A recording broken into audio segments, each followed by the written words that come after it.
Okay, welcome everyone. Thank you all so much for taking the time out of your day to join us for this webinar on getting started with security operations.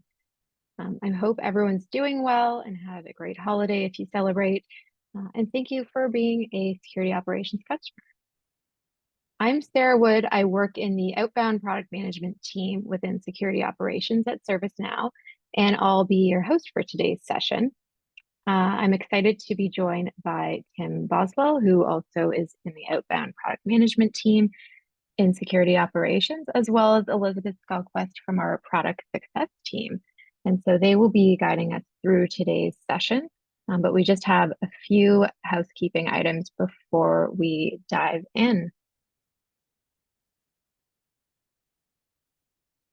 So we are not planning to cover any forward-looking statements today, but just in case we do, our standard safe harbor notice does apply to this presentation.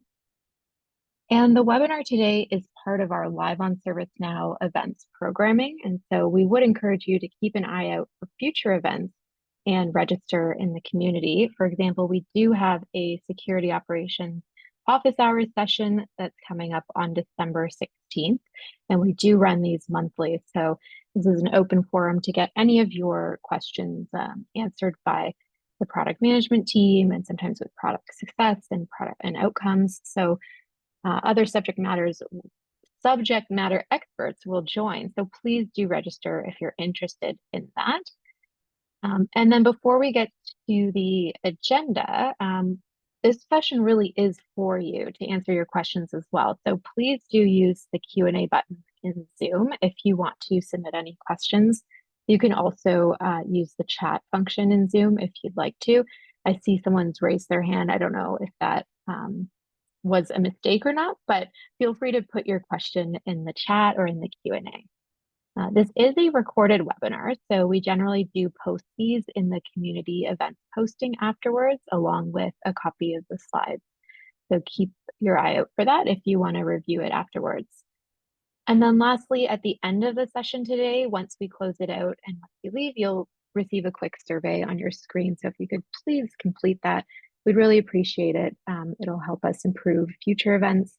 Any and all feedback is welcome. And here's our planned agenda for today's session. Most importantly, we want you to walk away from this having a clear idea of what your next steps are towards your security operations implementation, and learn about hopefully some new resources to help you get there. And really, ultimately, our goal is to support you and provide you with relevant resources and information to help you ensure a successful start to your implementation.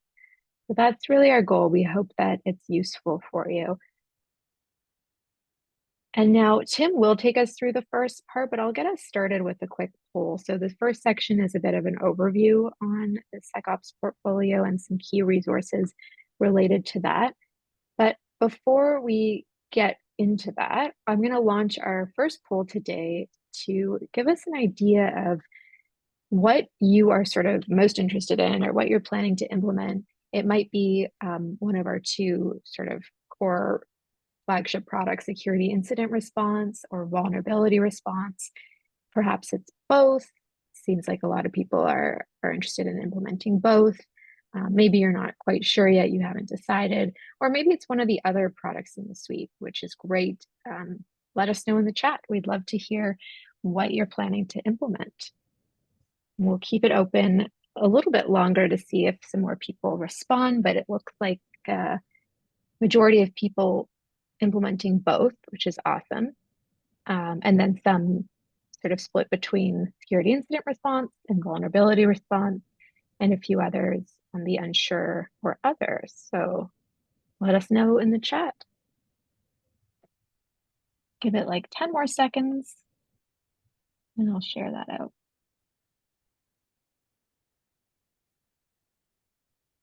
Awesome. And just one call out, I'm going to share a link to a community post that has a bunch of resources linked that we're going to be sharing throughout this session. So instead of putting everything in the chat one by one, I'll just send that out to you so that you don't have to keep looking in the chat every time we share a resource. So just calling that out. Now I'm gonna end that poll and I will pass things along to Tim. Go ahead, Tim. Yeah, thanks. Hi, everyone. I'm Tim Boswell. I am Sarah's teammate in outbound product management. Um, so the assumption here is that since this is a getting started webinar, that many of you are just getting started with security operations at ServiceNow. You may not have a lot of experience and you may not have a lot of knowledge around these applications and products and features and the functionality. So I'll just start at a high level. Security operations has been around for almost 9 years now. I remember when I worked in a security operations center, I first started using security incident response and vulnerability response in 2016. And the portfolio of products and applications and features and everything has grown massively since then over the years. And many times when we refer to VR, we're also referring to the other applications that are on that left side there where you see respond to vulnerabilities, where we're talking about misconfigurations. That's our application configuration compliance or app vuln or cloud vulnerabilities, security posture control, software bill of materials. And then on the right-hand side, security incident response is where we started out, but it branched out into threat intelligence, major security incident management, DLP, and then threat intelligence security center. We've recently added our Gen AI product to that. So I noticed that some people did say, in the poll, I am not just interested in SIR and VR. I'm interested in other, and so it may be any one of these other applications that fall under this portfolio here. Again, what we've really done is as the portfolio has grown, we've organized it such that on the left-hand side, respond to vulnerabilities are more proactive, attack surface management, and then on the right-hand side, security incident response, responding to incidents or enterprise case management. And Sarah, if you can go to the next slide, please. The other thing I want to point out is the breadth of use cases and business problems that we address with this portfolio of applications. So again, we just started out just handling infrastructure vulnerabilities and infrastructure incidents, like things coming in from your SIM and then your detection and endpoint detection and response tools, phishing, things like that. But we've gone so much more beyond that. We're able to look at misconfigurations. We're able to look at an asset security posture, look at that asset holistically from not just does it have vulnerabilities on it, but does it have all the agents on it and things like that. And again, we also went beyond infrastructures to um, applications and containers and even those OT devices, whether it's in healthcare or manufacturing or energy, and then security incident response, not just handling those I guess we'll call them those commodity incidents like phishing and things like that, but also if we have a security crisis where we need to have an all hands on deck type situation, or maybe we have a declared incident, we can use major security incident management for that. And then being able to workflow the response to those DLP incidents. But then most recently this year, um, leaning hard into our threat intelligence use cases and deploying Threat Intelligence Security Center, which is it is purpose built for that cyber threat intelligence team and helping them to better curate and manage those threat intel feeds and threat intel sources, but also do that true threat intel case management. And then again, Gen AI for security incident response, adding Gen AI to the workflow using ServiceNow's Now Assist to allow those analysts to work much faster and minimize their effort around those mundane, repetitive tasks and things like report writing and using Gen AI for that. So again, what I really wanted to get through with these last two slides was for those of you who are new to security operations at ServiceNow, it's more than just vulnerability response and security incident response. It's innovated over the years based on problems that we've seen out in the field, problems that our customers say they need help solving, and it's grown into a very broad portfolio of security applications to solve all of your problems and address a lot of these various use cases like you see here on this slide. So just a couple of sample workflows for you to give you kind of a better idea. So again, if you're new to security incident response or you're new to vulnerability response, and you're thinking, well, okay, well, what's the end-to-end story or what's the day in the life? What does this look like? Um, so security incident response, this is kind of a typical workflow if you were using this. The first thing you're going to do is you're going to start to integrate your security tools and your security products with ServiceNow, with security incident response. Things like Splunk, CrowdStrike, Zscaler, Rapid7, QRadar, all those kinds of things. Microsoft Defender, um, Sentinel, all those things. So if you're using a security tool and you're like, well, I only see a few icons here. I only see recorded future, virus total, and Splunk. I don't use those. Those are just some examples. We have hundreds of pre-built out-of-the-box integrations in the ServiceNow store. So if there's a security tool that you use, chances are we've already built an integration with that. So these are just some examples where you see CrowdStrike and Splunk and Zscaler. And what most customers will do is they'll have those detections and those alerts and those events and offenses come into ServiceNow. And what ServiceNow has the ability to do is automatically create incident records and start to add that enrichment data. Start to pull in that asset data that's in the CMDB or elsewhere within ServiceNow. Start to pull in that user data.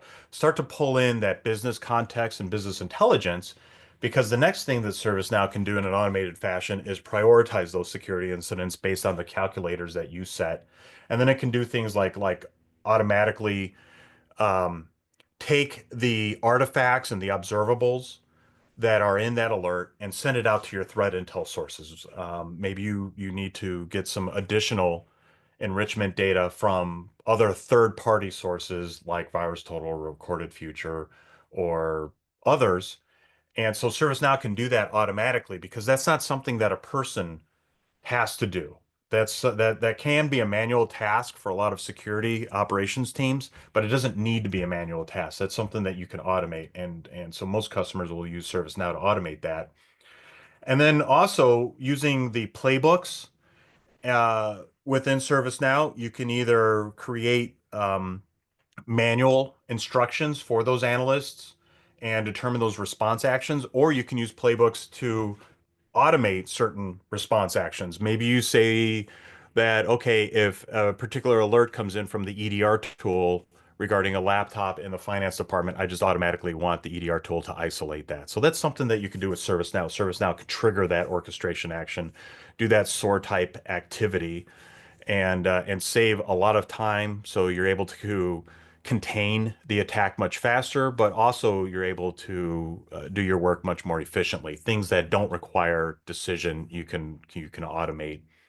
And then where we end up on the end there, and bubble number five or circle number five, ServiceNow is great at doing post-incident reports, after-action reports, status reports, things like that, and also reporting and dashboarding.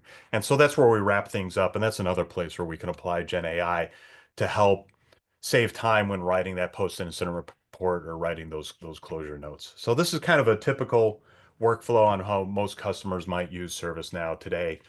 This isn't exhaustive, there's some other points, but this is just kind of give you an example. And then on the next one, we'll give you an example vulnerability response. Very similar situation. Again, consuming those vulnerabilities, whether it's infrastructure vulnerabilities from Tenable, or maybe you're using Veracode or Sneak or something like that, and using ServiceNow to, again, enrich that data, correlate other data. Like for example, if you know that you have to address vulnerabilities that have an exploit in the wild or a POC for an exploit, if you know you have to handle that differently, ServiceNow can help with that and can bring in that information. So if your vulnerability scanner is not telling you whether or not that vulnerability has an exploit in the wild, but you have another threat intel tool, a third-party tool that is providing that information, you can pull that in, and you're not just relying on that CVSS score. You're also applying other business intelligence and business context to better prioritize those vulnerabilities, as opposed to just using the score that you receive from the severity score. And it allows you to better handle those vulnerabilities in a more efficient manner. So you're not just doing everything. You're not trying to boil the ocean. You're understanding, okay, these vulnerabilities need to be prioritized and they need to be addressed sooner than these other vulnerabilities because you just can't tackle all of them at once. And the best way to handle those vulnerabilities is through prioritization.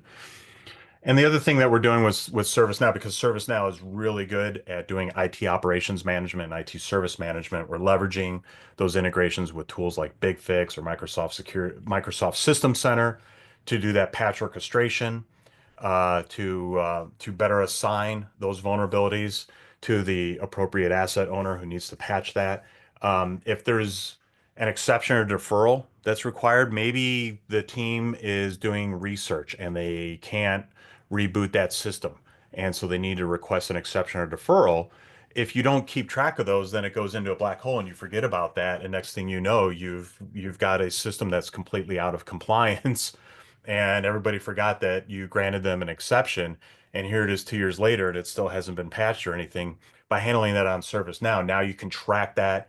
You can do reminders and notifications. You can require people to approve and justify that exception or referral.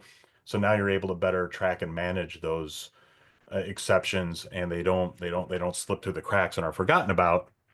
And then again, not just the closing things out with the reporting and the dashboarding that ServiceNow is very good at, but also the automation on the other side as far as validating those vulnerabilities have in fact been remediated. So the asset owner goes into ServiceNow and they say, "Yep, I'm all done patching this system. I'm gonna close that out." One of the things ServiceNow can do for you is before that vulnerability gets closed out, ServiceNow can trigger through the integration with your vulnerability scanner to go do a rescan and validate was that remediated. And if that rescan comes back good, then sure enough, ServiceNow closes that out and that record's closed out and no manual intervention required. Or if the rescan comes back bad, it gets reassigned back to that asset owner, and then you can use reporting and dashboarding to track that. And you can do things like, okay, well, we have a serious situation here where we keep finding these vulnerabilities are not remediated, even though the asset owner thinks that they remediated them. What's going on here? Is it a training issue? Is it a process issue or what? You really keep track of those things nicely. So again, high level overview of security operations, focusing mostly around security incident response and vulnerability response. But one more time, it goes beyond just those two applications, as we do have a broad portfolio of applications to help you. So if you want to learn more, because we only have so much time on this particular meeting, we have some great resources that are out there that ServiceNow has provided you with, whether it's product documentation. We have some great demo resources and videos that you can watch on demand. There is also various training and certification tracks that you can participate in. There's some trainings that are very short, just like 1 hour, and then there are some that are very in depth and 2-day instructor-led trainings. We also have a community, and within the ServiceNow community, there is a security operations section. A lot of customers like to go in there and ask questions or help each other out and answer questions and share experiences. And then there's also the ServiceNow developer site where you can really dive deeper into how things function. So let's go through these real quick, and then I'll hand it over to Elizabeth. The product documentation. Uh, this is available to the public. You don't need to be an admin or anything like that to access our product documentation, and it goes quite in depth. And this is also where you can find out about our integrations, not just about the products themselves, but within the product documentation, it provides information around how to install and configure, and also talks about the integrations, how those integrations function, and how to use that. So this is a great place to answer a lot of questions, especially if you're working with an implementation partner and you want to understand what it is they're going to be doing. This is a great place to go in and just learn a little bit more. Um, where we really get in depth, though, is when we start getting into our demo and video resources. So again, within the ServiceNow community, this is where we have some links, but also within YouTube. There are a lot of webinar recordings. There are some demo videos. There are some deep dives within our YouTube channel. There's some deep dives on a particular topic There's a lot of like how to get started with workflows and playbooks, all the way to how to do this one particular thing in a playbook that's really advanced. So whether you're just starting out and that's why you joined this getting started webinar, or you've been doing ServiceNow for a long time and you just want to see if you want to learn more, I would definitely say go check out that YouTube channel and go check out the ServiceNow community and take a look at the various videos that we have posted, not just around security operations, but also the other functionality within ServiceNow, whether it's the platform or other things. And then if you need to get some hands-on or you want to get some instructor-led training, Now Learning, that's the place for you. That's where we have all of our formal training. There are also some simulators in there. So within the security incident response implementation track, there is a hands-on simulator to simulate installing and configuring security incident response. That's also where you're going to find like our security operations fundamentals course, which is a 2-day instructor-led course. You can sign up for the live version of that, or you can sign up for an on-demand version of that.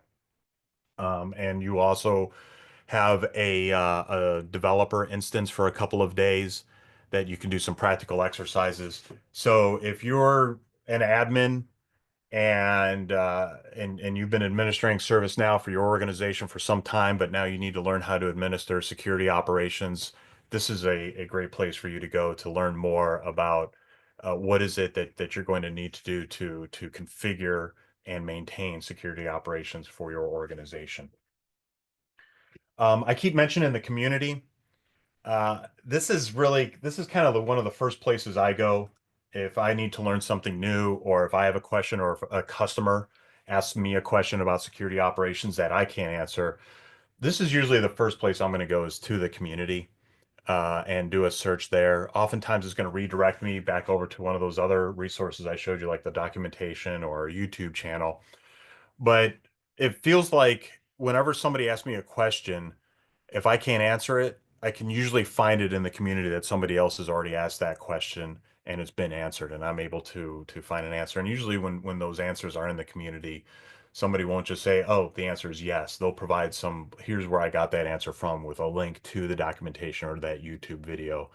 But the community is also a great place to see announcements around new product releases or new resources or best practice guides, um, other content and resources that we create on a regular basis to help customers implement and maintain and use security operations. This is either where we will post it, or if it's posted somewhere else, like Now Learning or product documentation or something like that, this is where we will announce that and post the links to it. So definitely, if you don't do anything else today, the one thing that I would recommend is go to the community and subscribe to the security operations, so that way when those posts are made and those announcements are made, you do receive those updates. And that's a great way to keep up with new innovations and new features and new functionality in security operations, is within the security operations community. And then the last one is that developer site that I mentioned. If you're a security incident handler or a security analyst and you're going to be using security operations, and that's why you're here today, the developer site, that may not be quite so relevant to you. But if you're an admin, if you work in engineering or anything like that, and you're going to be installing, maintaining, configuring security operations for your organization, if you're going to be part of that team that supports that for your security team, if you're not already familiar with the developer site, this is where you're going to want to go next.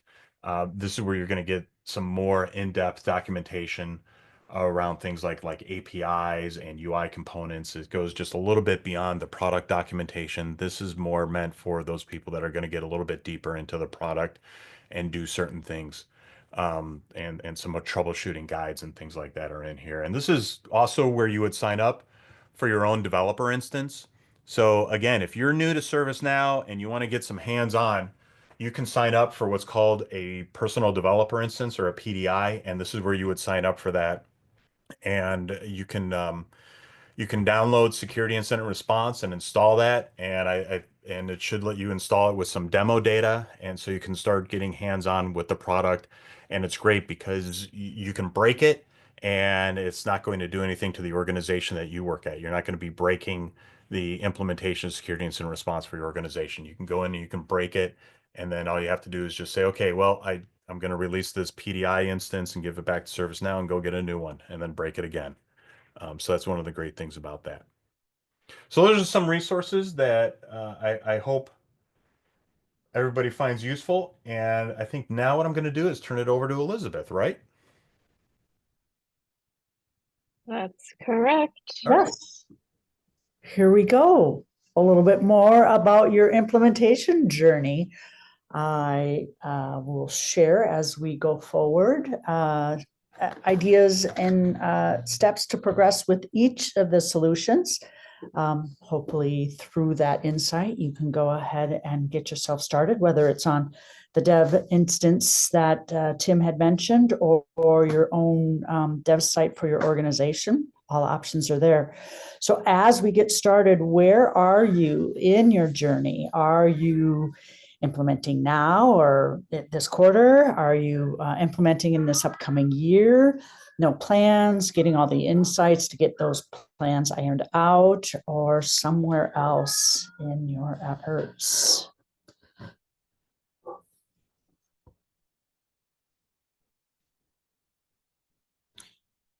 Okay, many going forward this quarter, some even this year. Hopefully, for those that don't have plans yet, this is helpful for you to know where you want to get started with those plans and implemented, maybe expanding for those of you that have other. And we'll definitely be going over where those additional plugins come into play in regards to your plans and maturity.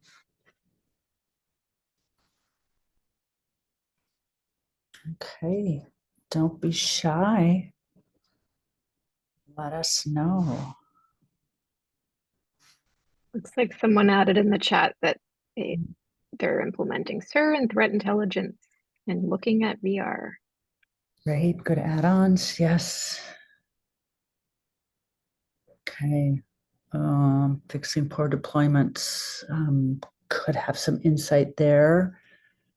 Good, good, good. Okay, let's go ahead and close out and move on. Great, thank you for your sharing. So those are getting started or planning to get started, recognize that there's a number of ways that we look at how this can be completed. ServiceNow has an expert services team where our experts can come in, work directly with your team. Our experience gives you an expedited time to value, minimal risk based on experience coming in and kind of leading the effort for you. We work with our Now Create methodology, and that's certainly available for you to access out on Now Create and follow with your own team. Many of our implementation partners also use that. Note that if it's not us helping you, we have a large team of implementation partners. You can access them, and we'll share with you how you can get access to who those are. And again, their experience will help expedite you getting to value and assure that you're going in as efficient path as you can going forward. There are times that we team together with implementation partners where we come in and kind of lead the effort with the implementation partners working alongside us with some hands-on. And as well, the third option is you self-implementing on your own. If you happen to have an expert that joined your team and had implemented in the past and has some of that insight, all the better. If you are doing it on your own without experience, I would encourage you to look at as much training and as much webinars and insight shared with you to get your plan pretty well locked out or locked in before you move forward, just to make it as clean and efficient as possible. So many options. Recognize that certainly we're recommending expertise be there to guide you, but there are a lot of resources for you to have insight along the way if you are going at it on your own. So as you take a look at getting your implementation underway, we have what we refer to as a crawl, walk, run, fly model laid out here. What we essentially start with is the foundation for all follow-on areas. We would be, understandably, your platform is set up. Then starting with the vulnerability response plugin or application that brings in the application vulnerability response application. Those come in together. Configuration compliance, if you're looking at having that come in, joins in, and then security incident response would set up. Those are foundations in getting going with any of these journeys. As you move forward to crawl, there are additional components that you could be activating. And you could, in your plan, have some of these come forward in your first phase. It's up to you how much you want to take on before you get users in providing you feedback on your setup. Foundation can be set up in 3 to 9 months, depending on the complexity of your organization.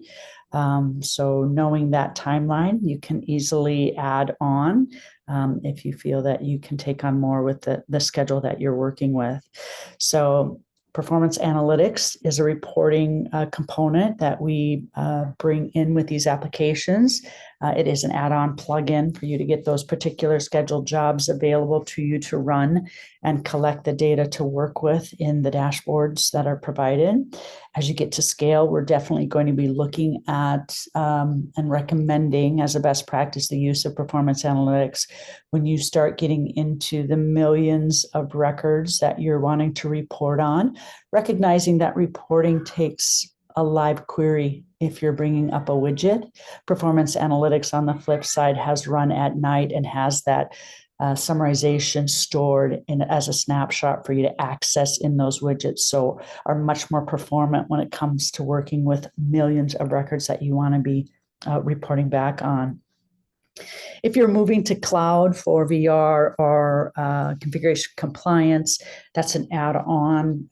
It uses components, shared common features that are in vulnerability response. So you need that foundation in before you consider cloud coming up. And likewise for SIR, the threat intelligence, any of the other DLP add-ons that are out there for SIR require that SIR be set up first. Understandably, we also have major security incident management as a component for you to add on as you mature and move forward with your programs. So taking a look at where you're at and where you are looking to mature. Most organizations, as we plug in and get started with them, are in a pretty manual operation. They're working with the findings in an exported spreadsheet, maybe emailing them out to the remediation teams for them to take action on. And as you take a look at that model, there's really limited visibility for you to have an understanding where are our remediation teams in their activity of addressing these vulnerabilities. The response times, you're waiting for them to email back to you. It's kind of the starting point and kind of where all the pains come to light. As you start to move forward into maturity 1, you start having automation come into your processes. So you're working with the import of those findings coming into a system that allows you then to take a look at all of those together and assign those out so that you can see who is working. We are assigning in maturity 2. Now you're just bringing them in, taking a look at that oversight. Understandably, now you have reporting of all of them at your fingertips. And you can have SLAs, deadlines on remediations for remediation teams to recognize how timely they should be getting at this. So moving into 2, and there's a pretty fine line between 1 and 2 as you start leveraging our vulnerability response capability, because you're I would certainly encourage and recommend leveraging the automated assignment as those comes in. There's configuration and setup with that, but that's a big benefit of the solution as well.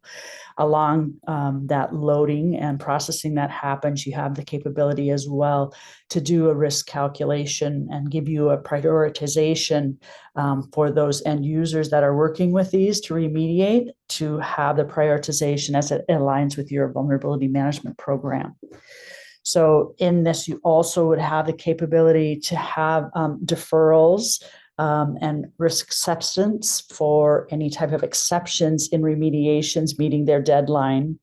An approval process that allows managers to recognize that this is happening, possibly even allowing the compliance team to recognize that they want this deferral and potentially in that approval process is more capabilities that you can be leveraging here.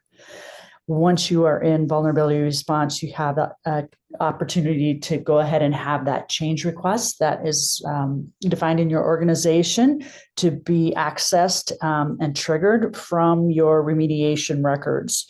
So easy for those end users to have all that information drop right into that change request as they use that connectivity to have that change request put in place. As that change request closes, it communicates back to that remediation record, moving it from awaiting implementation into resolve and waiting for that nightly scan to bring back the findings that it has been fixed and close out those records. Also, you have the capability as you have business services defined in your platform to have these vulnerabilities mapped back to those to potentially have calculations determined for priority against those, just recognizing the expanse of where those are at in impacts for some of those vulnerabilities. So as you get into maturity 3, you are now taking a look at advanced risk scoring. We offer some scoring out of the box. There's scores that are coming in understandably from the vulnerabilities that you can start with out of the gate, simple. As you mature, you can take additional attributes from your organization and have those be a part of your risk calculation. So that scoring really is unique to your organization, and you have that ability to have that defined and set up here.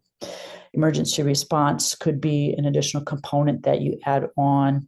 I had mentioned allowing that compliance team to plug in, or the IRM team to be a part of recognition of where exceptions are at in the vulnerability load, so to speak, and have them plugged in for that insight.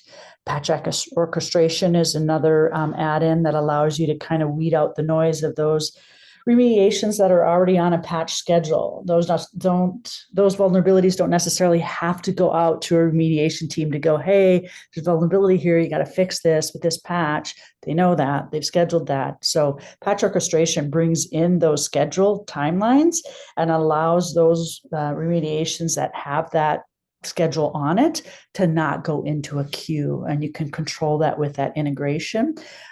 However, if it is there and there's a change that you want to do to that schedule, you have that insight on those records, and you can push back to those schedulers to change the schedules, or choose to have the schedule changed within a change process. So patch orchestration can be helpful for you in, again, knowing where that scheduling is already being addressed. Container vulnerability response and having those cloud assets come in is a maturity, as well as the application. Again, the expanse of where you want to have vulnerability oversight is really up to you and your capability to get these applications stood up. But they're all out there and available for you to do full coverage of assessment of vulnerabilities across the infrastructure. So asset hygiene and mitigating control context with SPC, yet a third maturity that's available for you to have that, again, complete oversight of where that posture control is at. So when we take a look at security incident response, again, trying to avoid those manual operations. So painful, so slow, so blind as you take a look to understand. So as we move to security incident response, you can have that automated incident creation through the integration of those SIMs out there, having alerts, come in and give you insight of, assessing or time to take action. There's a security incident workspace that comes with that solution that gives you an easy interface to handle and have oversight of those incidents, as well as AI activities that make it easy for you to catch up on an incident. If someone's already been working it and it's passed to you, quickly summarize the work notes that are there to get you up to speed and going quickly. So workspace is helpful for efficiency there. Similar to the vulnerability solution, your ability to have automated assignment and prioritization take place, and those metrics reporting and dashboarding, we are bringing everything to you out of the box as a starting point. If there are unique reports that you want to be adding, they're certainly there, but we bring together the most common ones and have those ready for you to go ahead and view with your data as that gets loaded into the system. So as you may mature, you may have that threat intelligent correlation coming in, have additional incident enrichment details come in, MITRE attack. I mentioned that Now Assist for security operations. That may be a maturity in your life cycle. I would certainly encourage taking advantage of that as soon as possible. Pretty slick and time savings for your team. So a great enhancement that we've recently released. And then the flow-based playbooks.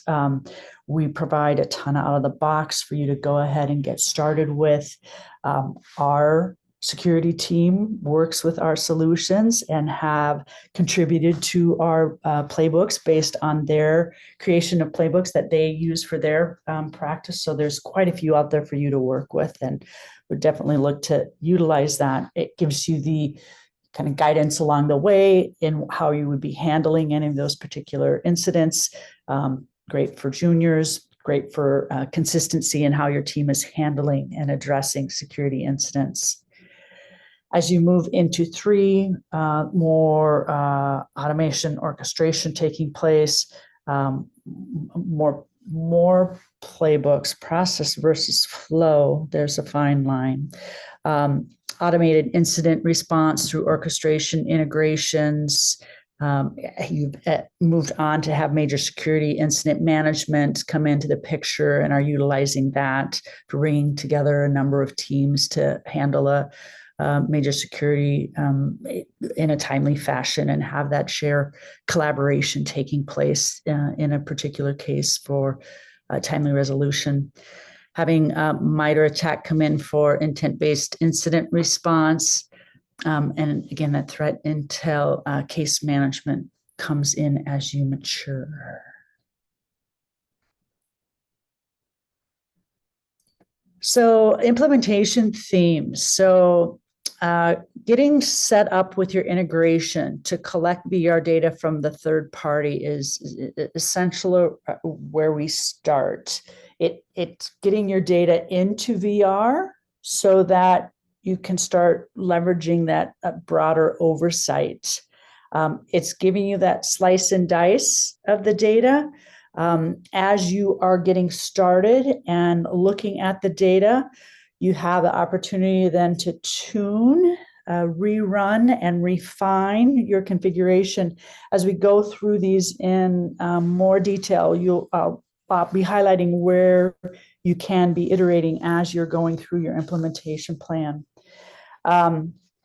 Establish process needs and workflows, configure strategic and tactical reporting, and plan for go live and launch. So this is kind of the run through of what you will be doing in this implementation, kind of the broad brush of that. So now let's dig in a little deeper. So as you connect to that third-party scanner, That's going to bring data into the platform, and it's going to require that you go to the Now store and get the app for the integration of the scanner that you're working with, Rapid7, Qualys, whatever it may be. Get that down, get that configured with credentials, and data can start coming in. One thing to consider as you start bringing data in, I would suggest not starting with a full load. Have the data filtered down, whether it's just critical incidents, but to some smaller number, so that your iterations will apply in a more timely fashion and allow you to get that feedback and tune quicker. If you load hundreds of thousands, even millions, and then you're checking on refining a CI lookup rule, which is your next activity, you're needing that job to go through all of those records so that you can get your feedback. Whereas if you have 1,000 records load, and you're testing that CI lookup rule and the tuning of that CI lookup rule, that's going to run a lot faster, and you're just going to get that feedback faster to make the adjustments faster. So it's just a more efficient way to get things unraveled and tuned in. So as that starts loading, it's the CI lookup rules that are being used along that, and they do have a reapply button that's available to them. Again, starting with that smaller volume is going to have them apply quicker and give you insight on if they're working and need a new tuning. In addition, the automation of that assignment is having you set up your classification and assignment rules. Those are noted in the next two areas of this diagram. The classification rules are being used to have your assignment rules be more efficient. What it does is, for example, the classification of your vulnerability library, all Microsoft fixes are going to go to the Microsoft team. For you to have a classification flag on those vulnerabilities of Microsoft, when it gets to assignment rules, you can simply say, vulnerability classification is Microsoft, and goes to the Microsoft team, versus doing a lookup on the description of the vulnerability to see if it contains Microsoft. When you think of all of the vulnerability items that are coming in and having this processing, you don't want to have that big assessment across a large text field running during load. Having that classification flag at the ready to quick check, direct match, move on is going to be much more efficient. So you can see in the circular icon that's out to the right, all of these along the way are allowing you to do iteration and reapply as you tune. After assignment, risk calculation and setting up your risk calculator is something that you'll want to do. It is provided out of box. Again, your opportunity there to add unique either weights or attributes from your organization are a big plus in having risk score calculator available in the application. And taking a look at remediation task rules is the last thing on this list. What that's considering is you have vulnerabilities coming in mass. You know that for all of those assets that have this particular vulnerability, the remediation owner is going to be having a plan for one, two, all of the assets will be the same. So what remediation task rules does is allow you to group all of those assets with that vulnerability into one record, and then assign that assignment. Then that remediation team is looking at that remediation task and sees all the assets that are in the plan. They don't have to work with each finding individually. So it gives a efficiency of scale, coming down to more manageable volumes and ways to work with it. As remediation task states change, it cascades down to the vulnerable items. So as you're looking at the overall understanding of which vulnerability findings are being worked on, you have that even with the link through the linkage of the remediation task, and having remediation owners work through those larger organized group records.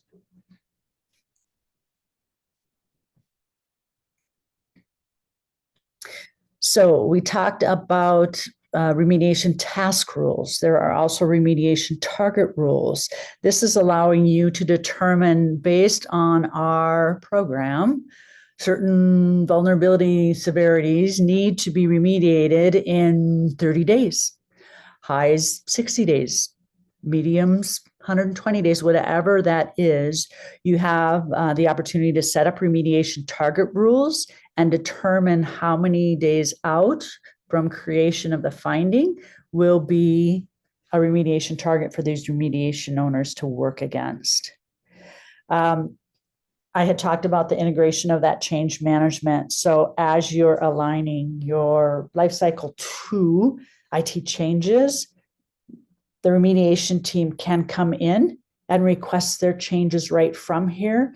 And the team will be able then to see where progress is happening on these records by that change in state to implementation, awaiting implementation based on that tie-in with change management. I had already mentioned that automated close that comes in from change management as well. So how are we doing on time? Am I getting long here? Yeah, we can probably speed it up for the last slide. Okay. Yeah. Apologies there. This is an overall. Let's go right to the next one because we can jump right into what the activities for a security incident response theme are. So as you're getting started, you're going to want to know the users that are coming into these systems and assign those roles out to the groups automatically. And this works for vulnerability response too. We have access control lists defined for user roles. So only users assigned to their tickets can come in and see these, but they do have to have the roles to even be considered for assignment. So you're going to want to determine who those are and pass those out. Next, you would want to determine if you are going to be integrating in your security alerts, and if so, get that store application out for integrating that data coming in. So understanding that you will be reporting from your data, understanding the categories and closure codes that you want to be working from. Simple changes, choice values to be updated if you have additional categories that you work from and want to add to the out-of-box list.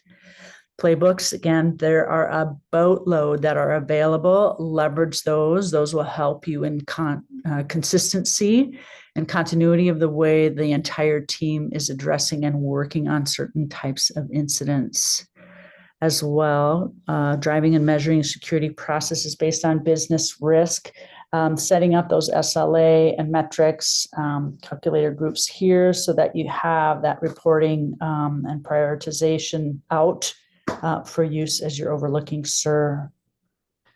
Next record, next slide. And these slides we're going to post as well. So everyone, if we don't get through it, we'll make sure to post them in the community. So as far as the implementation for runbooks, context, tips and tricks, what you're doing once, what you're doing again, what you want everybody to be doing. There is a knowledge base specific for security, and it is controlled outside of the platform knowledge base, which allows you to have instructions tied into playbooks and shared with users as they're going through the process. So definitely encourage you to leverage those for that shared information that you want to have the team know and work with. So collaboration, how is security and IT going to work together? We provide a means of UI action out on the incident page. If you want the service desk to be able to report security incidents in, you can have that activated for them to easily have that brought across and for you guys to have assessment of. As well, there are catalog items that we offer for you to get started in. Do you want your end users to report suspicious activity? There's over a dozen catalog items that you can start with. And again, a means for having the whole organization have that insight and input into awareness and oversight and reporting of security incidents. So feedback loop, whether or not you're going to be starting with post-incident review or having that come around at a later maturity, know that that is there and available for easy setup. And then for this reporting, we do have PA ready to go for this. Again, it'll be an additional component that you'll be installing, but all the starter jobs are there to have that data populated, and you'll have that reporting and oversight then at your fingertips. So this is for a SOAR implementation where you are maturing into threat intelligence, having that additional information supporting your efforts. Orchestration where you have citing search coming in, and email forwarding from phishing reports. All of this is available to you as you're ready to mature and get things moving forward with your security incident program. So Partner Finder, Expert Services, Now Create. Partner Finder is out on our website. You can pinpoint that down to those partners, search for the particular application area you're looking to have deployed, and it will bring you the list and show you the resources that they have available for those particular specialties. When we take a look at expert services, this is also able to be requested for communication out on our website. Go ahead and take a look under services and explore certain packages. Again, we had mentioned code delivery options. That all of it's available for you to take a look at and consider as you're out there looking and planning for your implementation. And Now Create. So much available out there on Now Create. Success packs for guiding you through your project, scoping guides, implementation sequence, quick starts, process guides that we've drafted for you, workshop presentations that we've started, even starter stories are available out here for you to go ahead and get as a base to get started with. You don't have to start from square one. We are trying to help as much as we can get you to value and get you successful. All right. Thank you so much, Elizabeth. That was very useful. We're going to have Tim take us to the end. Tim? Yep. Yeah, I'm just typing out some answers in the Q&A here. Tell you what, we only have a couple minutes. Can we just, is it okay if we jump down to slide 52, just kind of do a summary of Yeah, resources? absolutely. I think these will be in the community as well. Yeah. So So what she's zipping through right now, everyone, you're looking, you just saw some stats. We have done some studies on actual value derived and the amount of time saved and the amount of cost savings and things like that. But if we go to the number 52, the summary of key resources, I'm sorry. mhm. There Yeah. so These will. we've gone through a lot of different things from the partner finder to the community to now learning. Just want to flash these one more time. Um, if you want to take a screenshot of this, these 7 links right here. I know you're probably thinking like, wow, do I have to know all of them? You can also get to these just from ServiceNow.com. So if you just can't remember all of these and you want to just get to ServiceNow.com, you can do that. But these are the ones that you want to hold on to as you're implementing, as you're supporting, as you're learning how to use ServiceNow security operations. Again, the Partner Finder and the Now Create to help you deploy and implement and get it going, as well as the training and certification, and then for maintaining and supporting it, the community, the product documentation, and of course, ServiceNow support.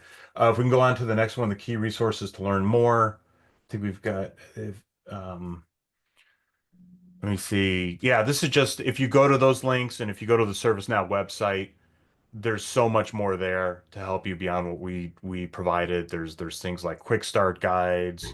There are a lot of best practices guides and things like that. So maybe we just kind of show that that final the QR code. So if people want to join other follow-on webinars and the 360 exchanges, and then we can wrap up. And because I know people Yeah, probably are like, I got to get to my next meeting. there we go. And I'll just post the link as well to register for future events in the community. Um, and a couple of more resource libraries that are brand new in the community if you want to check out more. We are going to post the slides and recording in the events page of the community, so stay tuned and check it out for future events, including our office hours. If you do have additional questions and you want to have more of an open forum style session, you can join us on December 16th, and we'd love to see you there. So thank you all so much for joining. I think we'll just wrap it up there at Yeah, the and if you top of have the more hour. questions, if you're like, wait, I want more, I have more questions, go to that community. Ask your question in the community. Another customer or a partner or somebody from ServiceNow will go in and provide you with some answers. Absolutely. Awesome. Thanks, everyone. Have a great rest of your day. Thanks for joining us today. Thank you. Good day.